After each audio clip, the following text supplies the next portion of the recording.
Washington তেহরানের চুক্তিতে একদিকে যেমন আশার আলো জাগাচ্ছে, ঠিক তেমনি শঙ্কার মেঘও উড়িয়ে দেয়া যায় না। চুক্তির পর যুক্তরাষ্ট্র ইরানের যাত্রা রেললাইনের মতো সমান্তরাল বয়ে যায় কিনা তাই এখন সবচেয়ে চিন্তার বিষয়। কারণ চুক্তি অনুযায়ী ইসরায়েলকে লেবাননে হামলা না চালাতে যুক্তরাষ্ট্র কতটা বাধ্য করতে পারবে তা নিয়ে সন্দেহ রয়েছে। Primarily Israel as a spoiler, in particular in Lebanon, who have now across parties, across society, Israelis have opposed this deal and said they need to retain the autonomy to act as they see fit in Lebanon.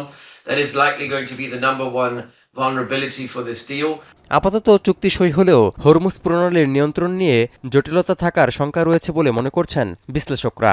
72 ঘন্টা moisture lock সমৃদ্ধ lily whip শিয়া mystic glowing body wash. শিয়া বাটারের goodness skin repair করে রাখে soft ও glowing, ছড়িয়ে দেয় long lasting ফ্রেগন্যান্স। কারণ ইতোমধ্যে Iran ইঙ্গিত দিয়েছে যে প্রণালীটি অতিক্রমে বাণিজ্যিক জাহাজের কাছ থেকে টোল নয়, নির্দিষ্ট কিছু সেবার বিনিময়ে ফি আদায় করা হতে পারে। যদিও মার্কিন প্রেসিডেন্ট ডোনাল্ড ট্রাম্প কোনো ধরনের অর্থের বিনিময় ছাড়াই হরমুজ প্রণালী সম্পূর্ণ উন্মুক্ত করার ব্যাপারে মরিয়া।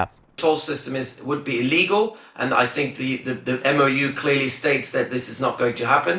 But under freedom of navigation, under the sort of umbrella of freedom of navigation, there is still room for the Iranians to agree or impose a service fee to basically clear the mines, maintain security, maintain environmental security and protection of the area, and so on and so forth.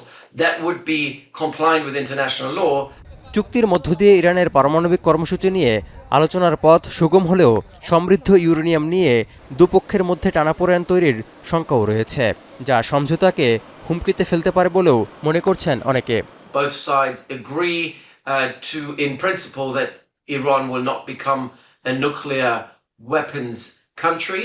Lastly, there is also an issue of whether the highly enriched uranium that's already in Iran, what will happen to it, who will monitor it, how much Iran is able to retain. If they're not able to retain it, where will it go? এছাড়া ইরানের উপর থেকে বাণিজ্যিক নিষেধাজ্ঞা প্রত্যাহার কবে কিভাবে বাস্তবায়ন হবে এবং $24 বিলিয়ন জব্দকৃত সম্পদ বা অর্থ ফেরত প্রক্রিয়া কিভাবে হবে তা এখনও স্পষ্ট নয়। এসব ইস্যুগুলো চূড়ান্ত সমঝোতাপত্রে শুভঙ্করের ফাঁকি হিসেবে রয়ে গেল কিনা তাই এখন ভাবার বিষয়।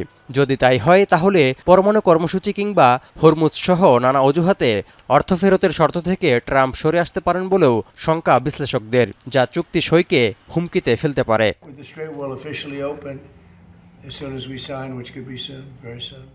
তৌহিদুর রহমান, এখন বিশ্ব।